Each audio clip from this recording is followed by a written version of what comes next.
Graça e paz do nosso Senhor Jesus, nosso Salvador. Recentemente eu comecei a meditar sobre o Senhor Jesus como a Bíblia o descreve como o mistério de Deus. E é impressionante assim quando a gente começa a pensar como que Deus ele foi revelando para nós, né, ao longo da história. Ele foi revelando, né, facetas, partes, né, vislumbres do seu Filho, até que no tempo oportuno de Deus, na plenitude dos tempos, né, o Senhor Jesus ele se encarnasse, viesse a essa terra e ele então começasse, né, a nos mostrar de uma maneira palpável, né, uma maneira viva, de uma maneira que nós pudéssemos ter os nossos olhos, né, naquele que é cheio de Deus, naquele que é o propósito de Deus, naquele que é o próprio Deus. E pensando nessa perspectiva, eu comecei então a estudar alguns textos e foi muito interessante porque quando a gente volta ali para o Velho Testamento, né, onde Deus ele vai nos dar esses vislumbres, né, da pessoa de Cristo, a gente começa a ver assim, a beleza, toda essa beleza que é essa revelação de Deus para nós. Então, muitas coisas que a gente às vezes não entende, a gente vai ler lá, por exemplo, né, o Pentateuco, e a gente vai ler, né, às vezes, alguns profetas, a gente não consegue, às vezes, entender, né, mas quando Deus ele começa a abrir os nossos olhos, a gente começa a ver, nossa, isso aqui fala de Cristo, aquilo ali fala de Cristo. Aí a gente vai ver que tudo fala de Cristo, né? E eu queria muito rapidamente, não é um momento para isso, né? Se eu permitir, em algum momento a gente pode voltar a esses pensamentos, mas muito rapidamente só falar de um ponto que eu acho que ele é muito adequado para um momento como esse do Partido do Pão. Muito adequado. Então, eu não vou ler os versículos lá, eu até anotei aqui só para ser bem rápido mesmo, né? Se você, por exemplo, pega Gênesis, né? E ali em Gênesis você vai ver como Deus ele escolhe um povo, esse caminho de Deus. Depois Êxodo, como Deus ele liberta um povo, né? Mas eu gostaria que a gente meditasse um pouquinho ali sobre Levítico, né? Levítico, ele traz para nós algumas... E é um livro difícil às vezes da gente ler, né? Porque vai falar de coisas assim que para nós elas não são palpáveis, a gente não consegue perceber assim, a gente sabe, né? Para aquele povo fazia muito sentido, para nós às vezes não faz, mas quando nós voltamos os nossos olhos para Cristo, nós começamos a ver como essas coisas fazem muito sentido. Se você pega Levítico, né, então, Levítico ele vai falar das ofertas, né, e a gente vai ver ali que tem várias ofertas, né? Ele vai falar depois do sacerdócio, né, a instituição ali, como é que o sacerdócio deveria funcionar. E depois ele vai falar como é que o povo deveria andar nesse caminho de santidade. Então, são três aspectos, né? Dentre muitos outros que nós poderíamos pensar, são três aspectos muito interessantes. Então, você não tem a santidade, né, antes de um sacrifício. Não há como nós chegarmos a Deus antes que alguma coisa tivesse acontecido na história da humanidade.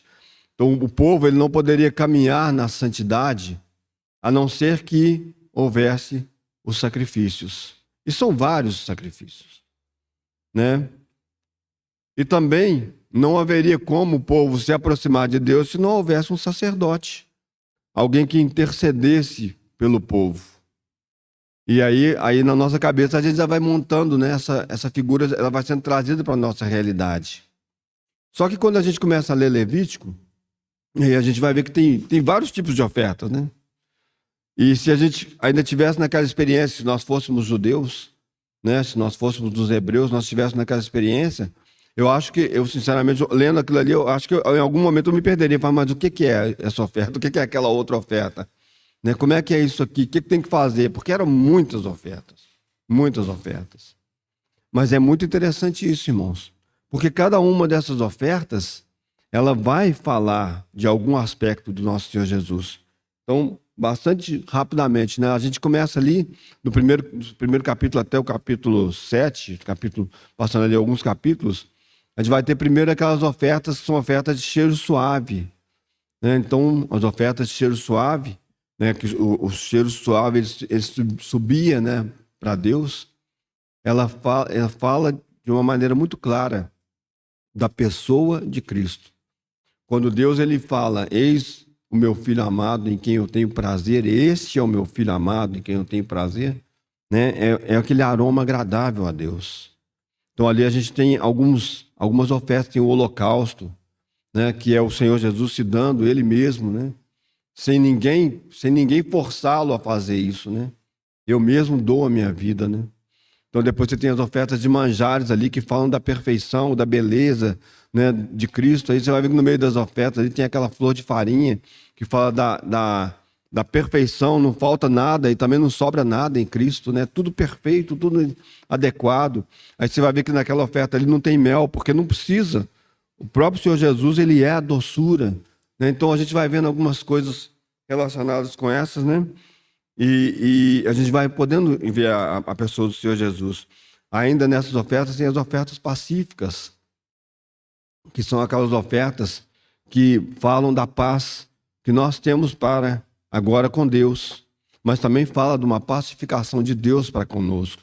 Porque Deus, ele se não fosse pelo Senhor Jesus, se não fosse por esse sacrifício, né, jamais teríamos paz com Deus, e muito pelo contrário, nós seríamos condenados por Deus. E aí nós temos também as ofertas que não são ofertas de cheiro suave, né? Que aí fala da nossa condição. Da nossa condição. Por quê? Porque o Senhor Jesus, ele é o sacrifício pelo pecado. Aí isso tem a ver com o nosso problema. Ele não era pecador, ele não tinha pecado. Né? Então, quando Deus olha para nós, não há nenhum cheiro suave em nós, muito pelo contrário. Nós somos um cheiro muito ruim, fora de Cristo, para Deus. Também fala que essas ofertas eram queimadas fora do arraial, né? Ofertas queimadas ali do lado de fora. Não é porque a oferta ela era inadequada, mas porque o arraial estava contaminado. Então a oferta tinha que ser feita do lado de fora. Fala da pessoa do Senhor Jesus também, que não se contamina, ele não está contaminado pelo homem, embora ele seja um homem.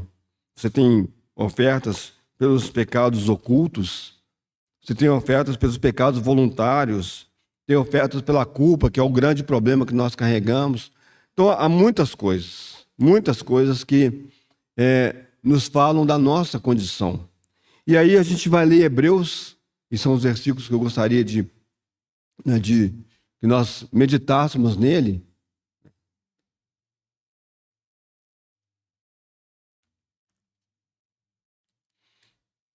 Hebreus capítulo 9,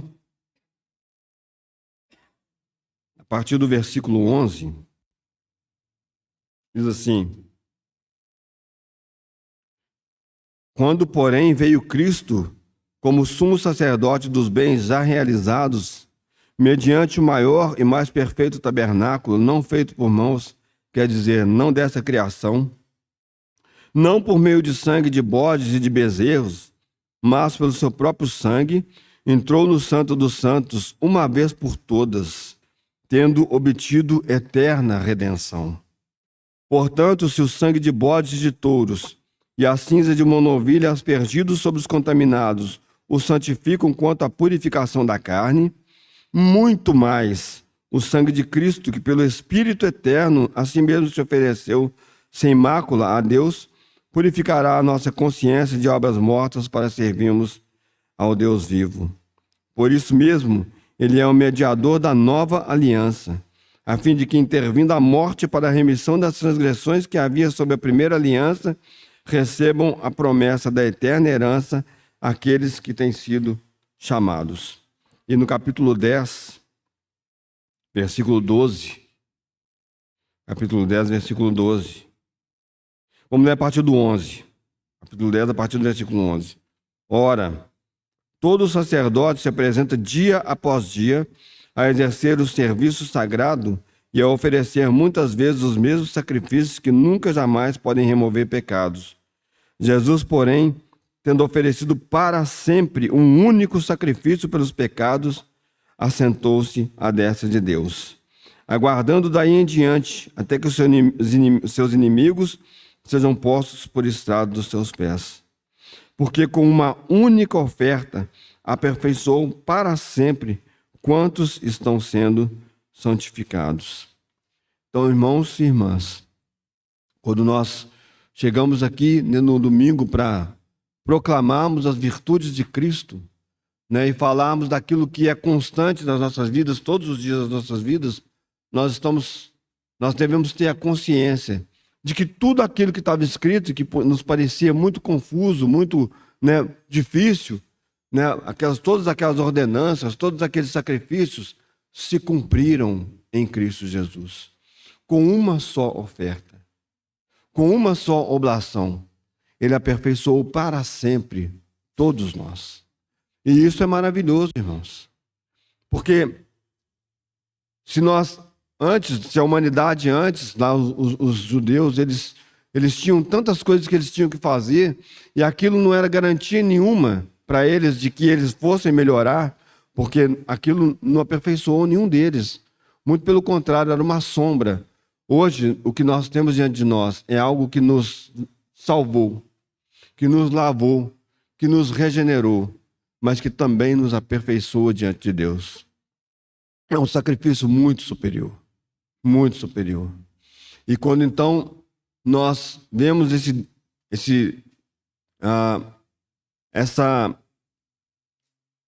desvendar dos nossos olhos, né, tirar a venda, né, que agora, para que esse mistério de Deus que estava oculto desde, né, os tempos antigos, ele fosse dado a nós ser conhecido, né, é maravilhoso. Isso fala muito aos nossos corações, muito. Nessa manhã o que nós proclamamos é tudo o que Deus exigia por causa da sua justiça, retidão, misericórdia, fidelidade, tudo que ele exigia por causa da sua perfeição foi cumprido e está à nossa disposição. E Deus então agora, ele olha para nós como novas criaturas. Não porque você e eu fomos aperfeiçoados de alguma maneira, né? Esse aperfeiçoado é porque agora é Cristo em nós. E ele é a esperança da glória. Ele é a pessoa para quem Deus olha e diz: está feito, foi cumprido, tudo está terminado, como as próprias palavras do nosso Senhor Jesus na cruz. Então, irmãos e irmãs, nos regozijemos, nos alegremos nessa salvação e a proclamemos juntos nessa manhã, porque o nosso Salvador, ele verdadeiramente nos salvou eternamente, nos libertou, e agora ele nos dá o seu Espírito Santo, como já foi orado e falado aqui, para que também nós sejamos aperfeiçoados nele, na sua pessoa, para que um dia, todos nós, nessa nova realidade que nos aguarda, que nós ainda não sabemos como será, nós possamos adorar a Deus como cantamos, né? Com ainda maior vigor, com ainda mais força, com o coração ainda mais ardente, mas começando hoje, começando os nossos dias, agradeçamos a Deus, né? Como o irmão orou mais cedo, não é pelas nossas circunstâncias, mas é por causa da sua beleza, é por causa do seu amor, é por causa da sua fidelidade, é porque o Senhor nos salvou eternamente. Glórias, pois, a Ele eternamente. Amém. Senhor, nós te agradecemos muito, Senhor, porque havia tantas coisas, Senhor, que os homens precisavam fazer, Senhor. Senhor, havia tanto trabalho a ser feito, havia tantas coisas que deveriam estar sendo feitas perfeitamente ali para que, ó Senhor, o Senhor não julgasse, né, de uma maneira definitiva aquelas pessoas, Senhor. Mas nenhuma daquelas coisas, nem o sangue de bodes, de bezerros, de pombos, nada daquilo, Senhor, poderia te satisfazer eternamente, Senhor. Era necessário um sacrifício maior e mais perfeito, Senhor. E foi o Senhor mesmo que providenciou esse sacrifício. Foi o Senhor mesmo que se tornou sacrifício por nós, Senhor. Só Deus poderia satisfazer o próprio Deus. E nós te agradecemos, Senhor, porque nessa manhã nós Estamos aqui, Senhor, porque o Senhor satisfez a si mesmo, Senhor. O Senhor nos deu paz, Senhor. Senhor, hoje temos paz contigo, o Senhor tem paz conosco, Senhor. Não estamos mais sob julgamento, Senhor. Senhor, muito obrigado, Senhor, porque esse nosso Salvador não se contaminou, Senhor. Bendito seja o teu nome, Senhor Jesus, porque o Senhor se ofereceu fora do arraial, Senhor. O Senhor não teve nada que te contaminou, Senhor. Senhor, não houve coisa nenhuma que desviou os teus olhos, Senhor, do propósito eterno de Deus. E por isso, nessa manhã, nós glorificamos o teu santo nome, Senhor. E dizemos para ti da gratidão que temos, Senhor, pela obra que o Senhor fez por mim, Senhor, por nós, por cada um desses pecadores redimidos, lavados no sangue do Cordeiro, que estão juntos aqui nessa manhã e ao redor de todo este mundo, Senhor. Bendito seja o teu nome, Senhor Jesus, por essa obra poderosa, gloriosa que o Senhor ofereceu por nós. E porque o Senhor abriu os nossos olhos, Senhor, para que nós pudéssemos ver, Senhor. Bendito é o teu nome, Senhor, porque o Senhor nos escolheu, o Senhor nos chamou, o Senhor nos santificou, Senhor, e o Senhor de maneira objetiva já nos glorificou em Cristo, Senhor. A obra está acabada e ninguém pode perturbá-la. Bendito é o teu nome, Senhor. Glórias sejam dadas a ti eternamente. Amém, Senhor. Todos os que têm experimentado essa gloriosa salvação, todos que têm experimentado, né, essa salvação daquilo que você era e daquilo que haveria de acontecer com você, da condenação eterna, são convidados por Ele com muita alegria a participarem desse momento. Nenhum de nós deve ficar de fora, mas agora é um momento para que você, ao sondar você mesmo, você entenda que você é um pecador, mas você também levante os seus olhos, né, porque de onde nos virá o socorro? O socorro vem daquele que criou os céus e a terra, e já veio, Jesus Cristo. Todos possamos participar com gozo, com alegria e com muita gratidão ao nosso Deus pelo que Ele fez por nós.